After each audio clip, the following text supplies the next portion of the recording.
All right. Max Dream. Hello. Max, where are you from originally? I'm from Louisiana originally. What part? Southern? Southern, yeah. So little town is about an hour from Baton Rouge and an hour from Lafayette, but I would work in Lafayette because that was like kind of the closest, like smaller city to me. I love Southern Louisiana. Yeah, it's really nice. Beautiful there. And tell me about your childhood growing up. You had both your folks? So I grew up basically with my granny. Like my granny raised me primarily. My mom and I, we never really like got along. I did live with her for a few years though, when I was in like fourth to like ninth grade. But my granny like really raised me. I would go see my granny for the summers, like go back to granny's house for the summers. What were your mom and dad doing that Well, my mom, she was like a exotic dancer and stuff, and we just never connected. Like we just never had much of a relationship. She was we're just not the same type of person. And my dad, he passed away whenever I was like 10, so. Oh, I'm sorry. No, that's okay. How would you describe your childhood? I would say it was like pretty good. And also like, there was some things that were bad, but I would say all in all, it was pretty okay. No crazy abuse and all that kind of stuff? My mom was definitely like abusive, not the type of like abuse that I think like people see as abuse, and that was kind of like a mind warp or whatever. Mm-hmm. Try not to cuss, but like yeah, it was definitely some abuse going on, just like as far as like mental abuse, and she didn't really hit me or nothing like that, so it wasn't anything like that, but it was more just like kind of emotional abuse. So yeah. And how far did you go in school? So I went up till 12th grade, and then I dropped out. So like I dropped out about like 2 weeks. Right before you get your diploma? Right before then, yeah. So yeah, I was just like, oh, I'm too grown. I'm gonna get a job. Like, yeah, very stupid, but stay in school. So you're currently working at a brothel? Yes. Outside of Las Vegas? Yes. It's about 45 minutes. Oh, in a county outside of Vegas where prostitution is not legal in Las Vegas, but it is legal just outside of Las Vegas. Yeah, in the smaller counties, I think it's a population thing. So it's like a population below. I'm not entirely sure how many people it has to be, but it has to be below a certain number of people for you to have a brothel there. And then you can't open a new one. It has to be grandfathered in, like with an existing license. Oh, is that right? Mm-hmm. Oh. And you worked there how long? So for about 3 years. Actually, my anniversary of working there just passed. I was October 7th. Hey, have you worked in other brothels before? I did, yeah. I used to work at Bunny Ranch, so. Oh, up near Reno? Yeah, near, I think it was Carson City. It was like right outside of Carson City. Yeah, I've been there before. I shot there years ago. So tell me about working as a, well, first off, how did you start doing sex work? Well, I guess it was kind of like, I really didn't want to do sex work, honestly. I was very embarrassed when I got into it, very ashamed.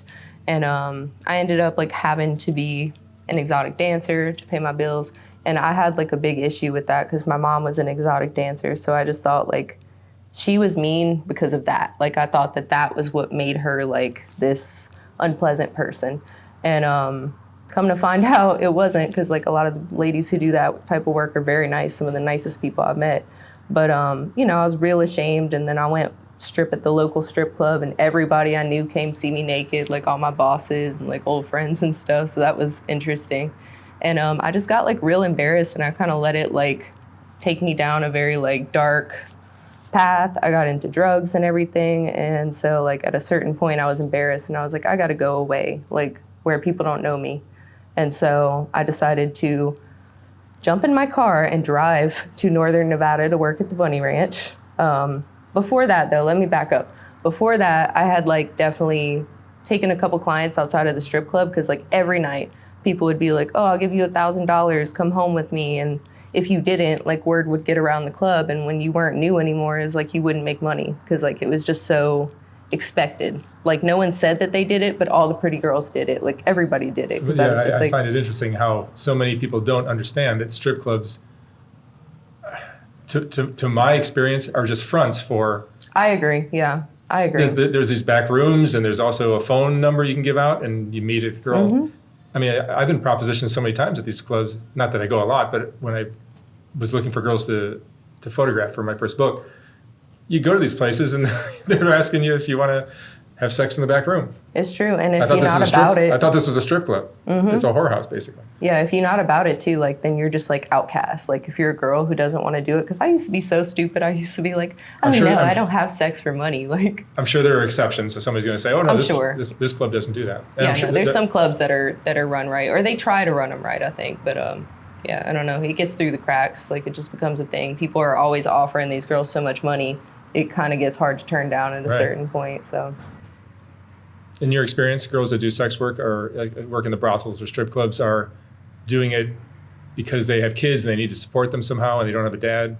A lot of the time, yeah. I mean, I'm so lucky that I don't have children because I know some ladies who work in the brothels and work in the sex industry that got into it because of that, because they had kids to support. Or, you know, I even know people that their mom or something was sick, or they had a family member that they needed to take care of, or you know, just like weird extenuating circumstances. Is that a word? I'm not sure. But yeah, weird circumstances. Yeah. And I think there are also a lot of girls that are doing this on the high end that are professionals or going to school or becoming. Yeah. It's surprising, some of the stories. They won't do interviews with me, but they'll tell me like what they're doing. And it's like, wow, that's fascinating. Because you would never suspect that your doctor, your therapist would be an escort. No, I so agree, because like there's a lawyer that used to work where I work at Sherry's. She was a lawyer and like she was like a hustler. She'd be like, "Oh, you 10 minutes rebook," like, you know what I mean? Like, and she was just so like a lawyer would be. She got paid for her time and she knew that. And a lot of the girls that work there, like the older ladies who have been there a while, they're like real estate moguls and doing all kind of stuff. I know a girl that was on America's Got Talent that I met like at Bunny Ranch actually, and she was like one of the girls that changed my whole perspective about prostitution and like what it was. How did she do that? She just like was the most ladylike, most beautiful, most well put together lady. You would never think that this girl had sex. Yeah, you don't give off the vibe of a sex. I mean, I guess I like to be like a kind of like a different than what people expect, and she kind of taught me like you can be different than what people expect, I guess. So yeah, thank you for that. There's something for everybody, and not all guys just want to, I won't use the term, but a girl who's just there for one thing. Yeah, and it's like a lot of ladies I think get put in a box like whenever they start doing that type of work, so they think they have to be that, like, and you know, I'm sexual too, like there's nothing wrong with that either. But it's like you can I don't know, I think take pride in it too. So today you're working the last 3 years you've been working at Sherry's, yeah. Sherry's, and this is outside of Las Vegas. Yeah, Sherry's Ranch brothel. How many girls are working there? I want to say there's 24 that we can have in the house max at a time, because that's like our licensing. Yeah, so it's like a pretty big brothel. It was smaller and then they added on at some point, and so like there's a part of the floor that's like hollow. It's where the old brothel ended, and like they just built onto that. But I want to say we probably have about 40 girls in rotation that like come in and out. Some girls work more frequently than others. Like I'm a regular girl over there. I work like every other week, or for sure like every month at some point I work. So yeah. And so the guys will come there 7 days a week, or is it just a weekend thing? Yeah, no, it's 7 days a week. I used to not work the weekends at all, and I didn't like working at nights either, because it was just kind of like a weird, rowdy crowd, and I didn't have confidence. Like I had confidence issues. So even during the day on a Tuesday, Tuesdays were my best days when I first started, actually. Like during the day, like around like 11 a.m. on a Tuesday, I would sit in the bar and like drink red wine and smoke cigarettes and read a book. And like, and what kind of guys come into a brothel? Nice guys at Sherry's. Like I think it depends on the place. Like, because I see the caliber of guys that work that shop around on Figueroa Street. I can't imagine. Yeah. Or here in Skid Row, it's even worse. Yeah, no, I can't imagine what kind of guy would like. Yeah, I really can't even imagine what the guys are like out here. And super dangerous too. Yeah, but they're complete gentlemen, like at Sherry's. So I think what you're doing is probably the top of the food chain of this kind of sex work. I would say, yeah. Maybe this, or like a very high-end escort. Yeah, I would say I'm like very lucky for that. It shouldn't be that way. Like I think we should all be able to be treated with respect. Like shouldn't be demonized or like treated like less of a human because you were in, you know, difficult circumstances and had to choose to sell your body. But yeah, no, a lot of ladies don't have working conditions like me. So like I would say we're probably top 1%. Yeah, and it's a nice clean place and you're tested. Yeah. For everything all the time, right? Made me very aware of like my sexual health, because like I didn't even like know about safe sex till I worked at a brothel. That sounds really bad, but it's like true. My granny basically raised me, so nobody really gave me the talk. Like sex was talked about around me, like my mom would talk about it and stuff, but it was never like I was never talked to about it, so it like created this like fascination. So because you're working at this higher end level of sex worker, do you find, what emotions does this work bring up in you? Do you get depressed? Do you get angry? Do you feel disrespected sometimes, or do you not? I can't really say that I ever do, honestly. I have before. Like I did for sure as in the strip clubs. I did at Bunny Ranch sometimes. More often than not, like I would say that everybody's so nice. Like honestly, like I would say that the best relationships I have are the ones that I've made at Sherry's, like with the clients and with the girls. Like it gave me a better relationship with women and with like men too, because like they just worship me, treat me like a princess. How much is a session? What do you call it? A session? What do you call it? Oh, a party. We call it partying. A party? Yeah, like book a party. How much? Yeah. How much is it to party with you? Well, it's I like to say between like 4 and 5 digits. It could be more than that. It could be less. Every lady's different. They make their own prices, but I'm not really at liberty to say specifics. Okay. Right. But yeah, so it's pricey. Yeah. So you attract a higher end clientele. Yes. Yeah. Like so that means the danger element is gone. Yeah, I'd never feel in danger over there. Like I do feel in danger just like societally, like that maybe somebody could take out their anger on, me or the ladies I work with just because we do the type of work we do. Yeah. There's like shootings and stuff that happen that don't get talked about. Not at the brothel, but like, it's a thing that we worry about sometimes. So that's about the only thing that I could think of. Like I never fear a client individually. Like they're all super nice. And if I get a weird vibe, I just won't see them because I can practice discernment, which I'm thankful for that. So you have the ability to say no if a guy chooses you? Yeah. Like I think the way it works, the way I saw it at the Bunny Ranch when I was there is a guy would come in and all the girls would line up in this like circular room and he would, everyone would introduce themselves and then he'd pick one. Yeah. And go off to the room, and that's that. Yeah, it was a lineup house over there. Do you mind if I drink my water? No, go ahead. Sorry, I'm nervous.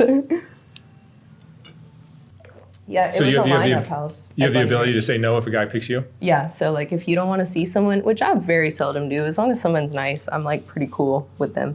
But like people are always like, oh, do you not see someone if they like look a certain way? And I'm like, no, I never don't see someone for that, but I won't see someone if they have an ugly personality. Like once in a blue moon, somebody might walk in and be like, not even disrespectful, but less than enthusiastic. And it's like, if you're going to be with me in that way, I want you to like be happy about it. I want you to be excited for that. Cause like, I want you to value it, not feel ashamed, So what's the hardest part of this job for you? Keeping up, like I love being in contact with people the way that I am, but I would say just keeping up with like the logistics of it. People think it's like a easy job, but it's a lot of communication. It's a lot of like emailing. Like I'm so not on top of it lately. And just like, say I have like something going on in my personal life or like my mental health is kind of like shaky, which is a great job for that also because people are really understanding, but it's like, I feel guilty that maybe I can't like connect with each and every person that reaches out. Me, like any sex worker that I'm interviewing, what I'm picking up is how difficult it must be to go spend 10 minutes or half an hour or an hour with this guy who's more aggressive and maybe outgoing, and then the other guy's very quiet, and all these different personalities, one after the other, after the other, after the other. And you have to adapt for each different personality. And some of them can be wildly different, right? Yeah, you do. And it like, it's true. Like what you said about it making, like it makes you very adaptable. Yeah. Like but to me, that's kind of cool because it teaches you about like people and how to interact. You can take those skills and do all kinds of different jobs. All kind of things. I ask like my clients a lot of questions. Like, if they're lawyers, I'll be like, well, what is this like? Or what is it like to do that? Or what's this law mean? Like, so I try to like get some sort of like information out of it too. How is this, doing this kind of work and interacting with all these kind of men, changed your personality? Has it made you more outgoing, or? I would say yeah, because I was very shy when I was younger. I was like so shy, honestly. And at different points in my life, even not when I was just like a kid, but like there's points when I'll just like be mentally ill and just revert back into myself. And it definitely has brought me out of my shell. It gave me a lot of confidence. And what does your family think of this? Well, my granny, she recently passed away. But she was actually very, very cool with it. She and I talked on the phone every single day, including while I was at the brothel. I'll be like, oh, Granny, my client sent me all kind of gifts. Or like, Granny, it's Ho Christmas. Like, I call it Ho Christmas when I get gifts. Just because, like, I don't know, I think it's funny.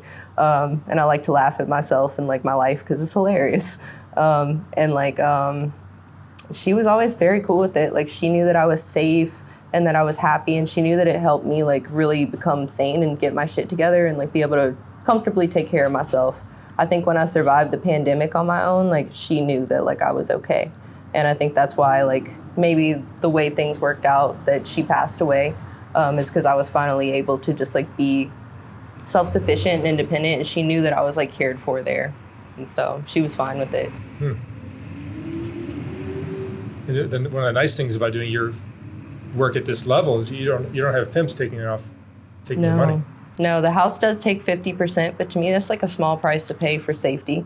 And like safety and discretion if you want it. Like, I'm pretty open about what I do, but some ladies are not. Like, they want to go have other careers, other lives and stuff, like you were saying. And so yeah, no, I think that it's kind of worth it. I think it's a little high sometimes, but also, like, I don't know, it's like you can't really work safely anywhere else and do this type of job. So yeah, what's your favorite kind of job?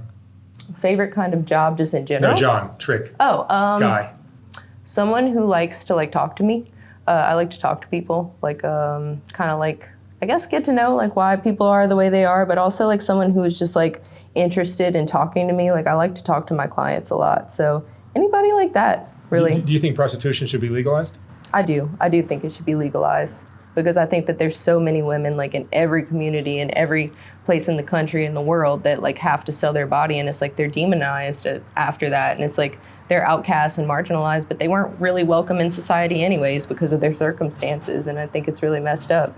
I think that, like, there would be a lot less, like, crimes committed, there would be a lot less murder, there'd be a lot less human trafficking because it would, like, expose it, you know? Yeah.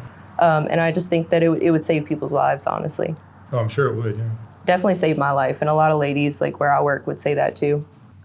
When you were a young girl, did you have dreams of doing something with your life? Yeah, definitely. I had too many. That's the thing. I could never really put my finger on exactly what I wanted to do. I used to tell my granny I wanted to, like, be a politician or be, like, president.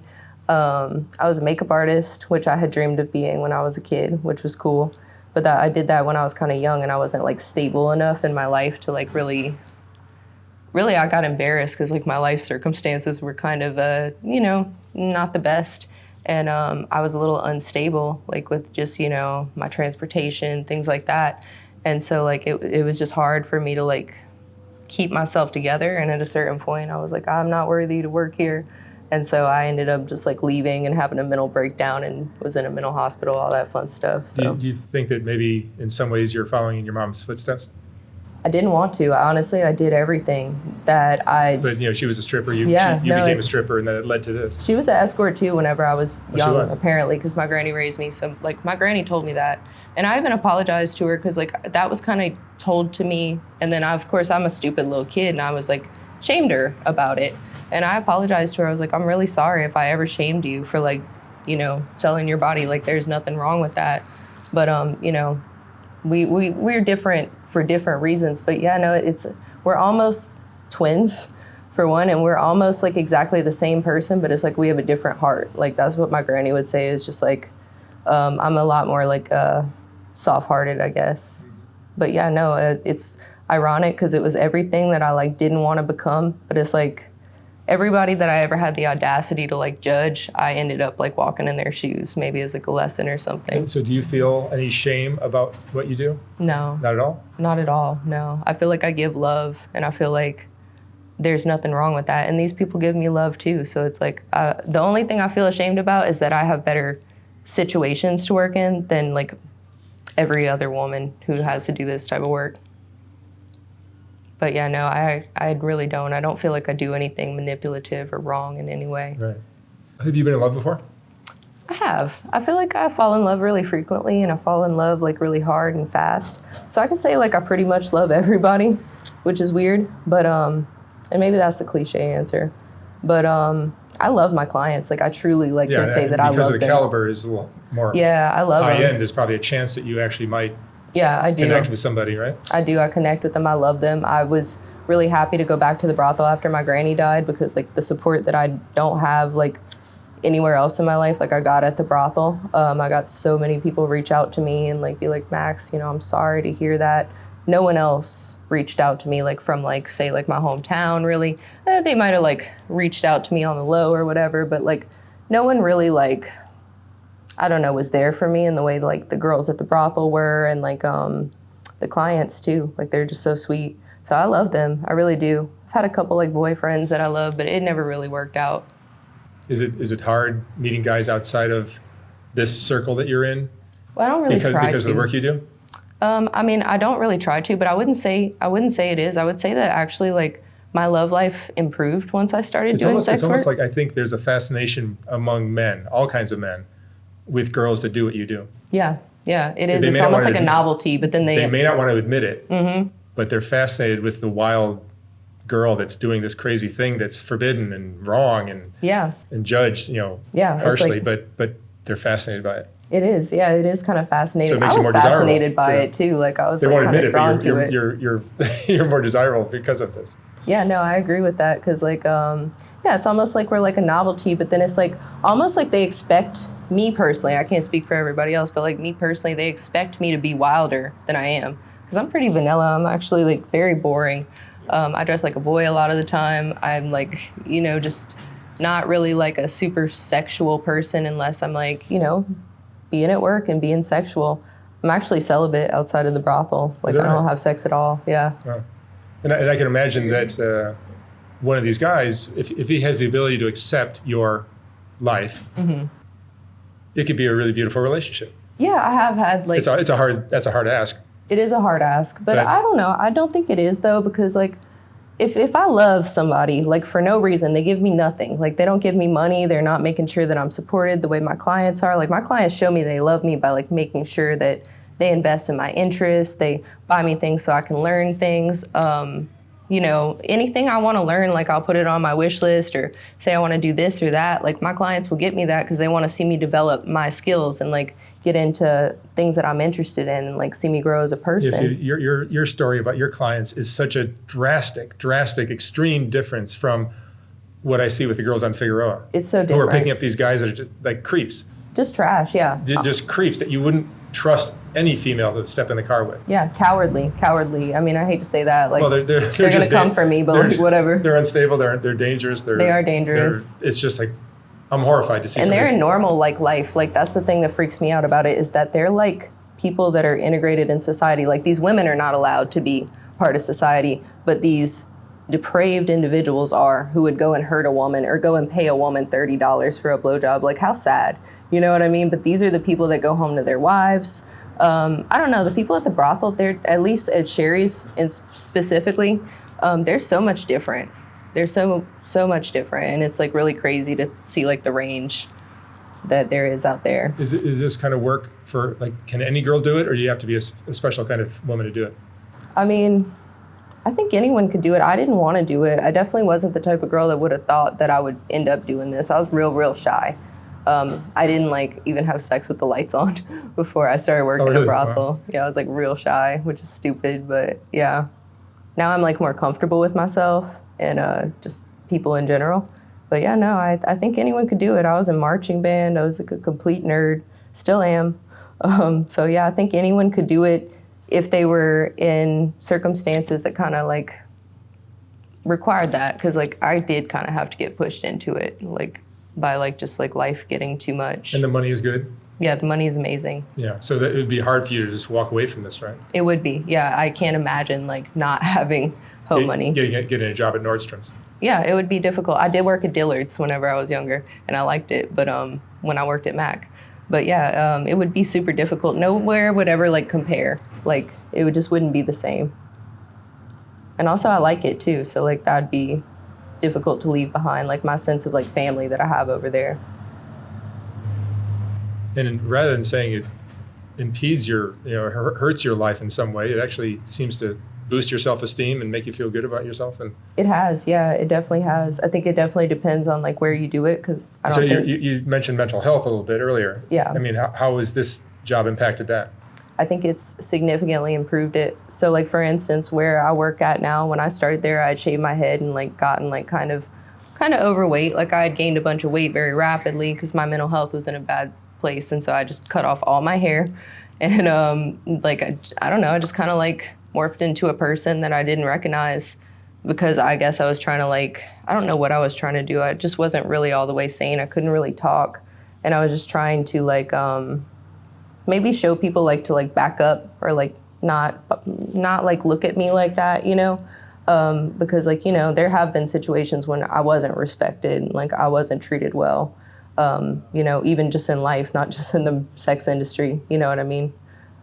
So yeah, like I did that. And then working at Sherry's, like I remember I couldn't look at anybody in the eyes. Girls would like tell me hi and I'd just think that they were being nice to me. And I don't know, it ended up like really making me feel like valued as a person, and like my boss really liked me, and I figured out I could trust her and trust all the ladies I work with, and I blossomed into like a different person, the same person, but like a stronger version of a person that I kind of like recognized from when I was younger. There's such a stigma to sex, especially in the United States, that people that do any kind of sex work they're gross. They're judged harshly. Yeah, but I'm so vanilla like compared to most people. Like, I don't know. I mean, I know real estate agents that are like super freaks, and almost no one I know that's a square or whatever uses protection. So like, I know I didn't ever before I worked in a brothel. I didn't even know about that. And drugs, alcohol, are things for you currently? I drink a little bit at work sometimes. I don't drink very much now, especially after the pandemic, because like I don't like hangovers. But I'll drink, like they only give us 6 shots of alcohol a day, so it's 6 1-ounce shots, and they have to be spaced out an hour apart. So like I might like have a glass of wine, and if I go in the bungalow, they'll give me 2 shots. So they encourage you to drink? They don't encourage you to drink. A lot of girls don't drink, actually. A lot of girls don't drink at all. But I can kind of meter drinking. It's never been a problem for me. Drugs were a problem for me when I was younger, for like short periods though, because I would just go all the way crazy. And it made me more assertive though. It did? It did, yeah. Yeah, I'm sure. Do you have friends? Like friends outside of this? I would say that like friends in the business, like they're my best friends. They're really the only friends I have, and my neighbors. I'm friends with all my neighbors, which is really sweet and cute. But like, it's kind of weird because they all know I'm a sex worker. Like they know I'm a prostitute. And they're just like all like, there's a couple of them that even were like, oh, I'm gonna tell my kid when they're old enough that like you did what you did and like that you were a really nice lady, like so that they understand not to judge people. So I have like friends like that, but most of the friends I've made are through the brothel, but they're like the best friends I've ever had. Mm-hmm. Never had better friends. And because it's legal in Vegas or in parts of Nevada, but even in Vegas, everyone knows that this is something that's legal just outside of town. That gives it a little more respectability. Yeah. You don't have to hang your head or hide in shame. You're like, no, I work a job just like you do. Yeah, I tell people, like, say a guy hits on me or whatever, I'll be like, I'm a sex worker. And they're like, excuse me? Like, what does that mean? And I'm like, a sex worker. And they're like, what? Excuse me? I don't understand. I'm like, a prostitute. Like, and then they're just like, like, they can't believe that I just like said it like that. And then I'm just like, okay, well, have a nice day. You tell them where to go. Yeah, I do. I give them, so if a dude like asks me for my number, I give him my website. I'm like, here, let me write my website down for you. Like, what have you learned about men or about human beings in doing this kind of work? That like, I guess that some people didn't get the love that they need, but like... Are a lot of your clients married? A lot of them are, yeah.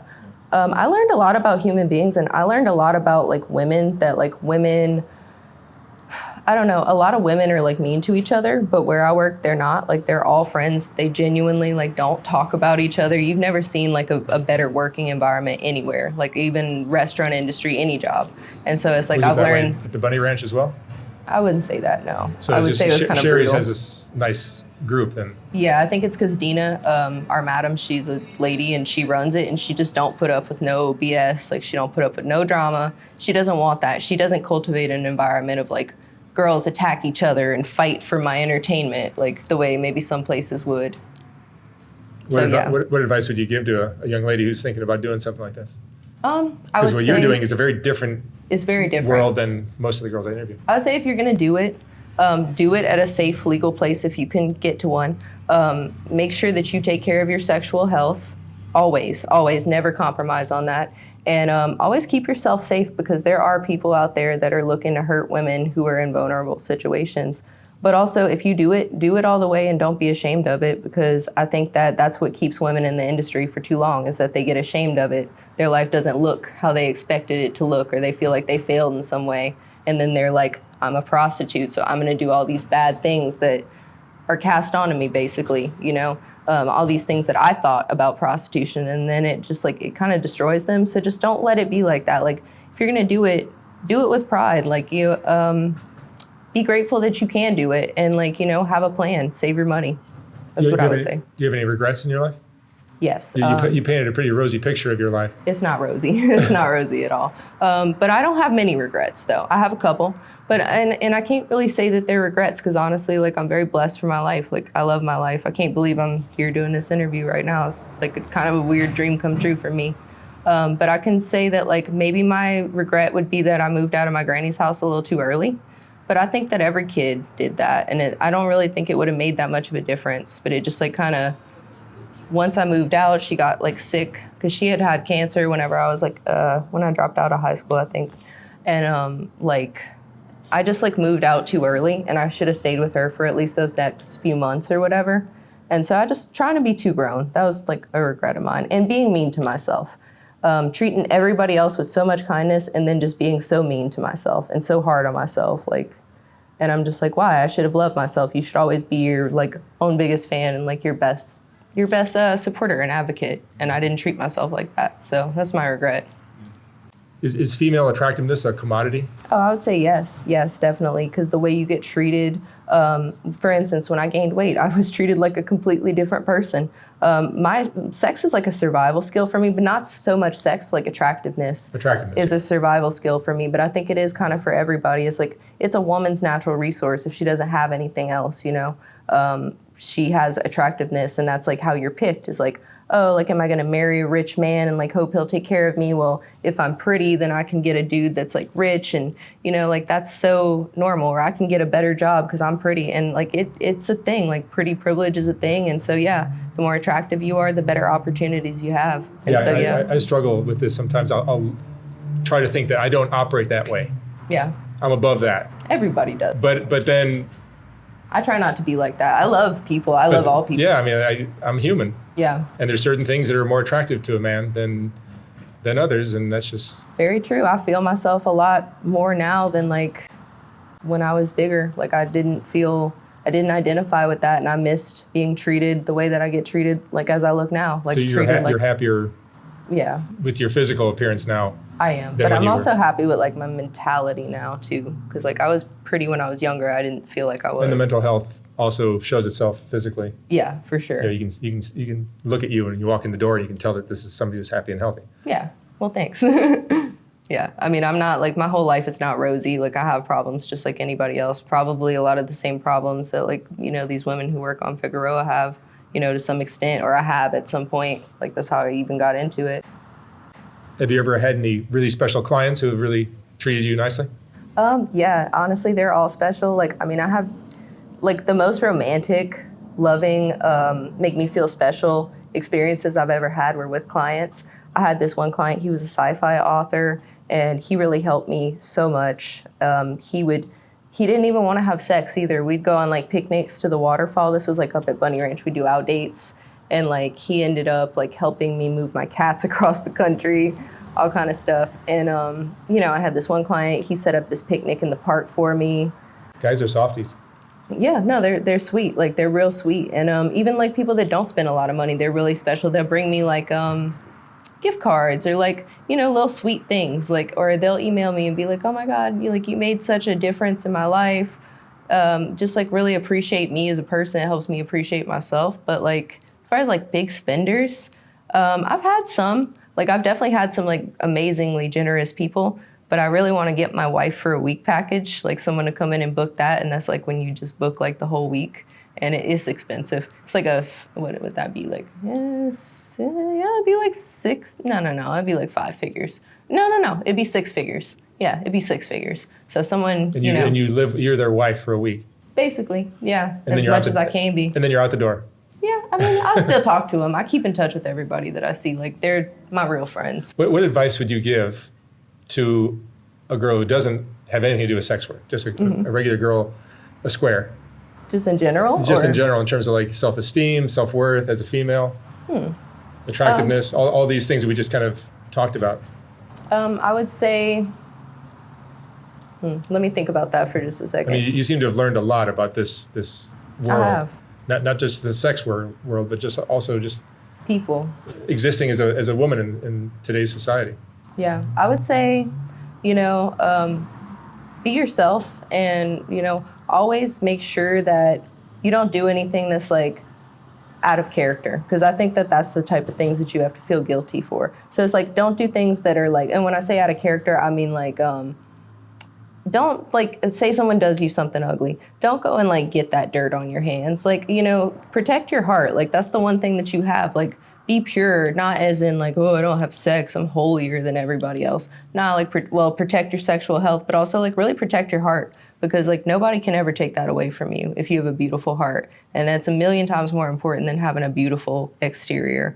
But I really think that it shines whenever you do.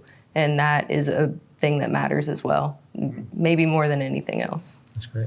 So, yeah. All right, Max Dream, thank you so much for sharing your story. Thank you for having me. Thank you very much.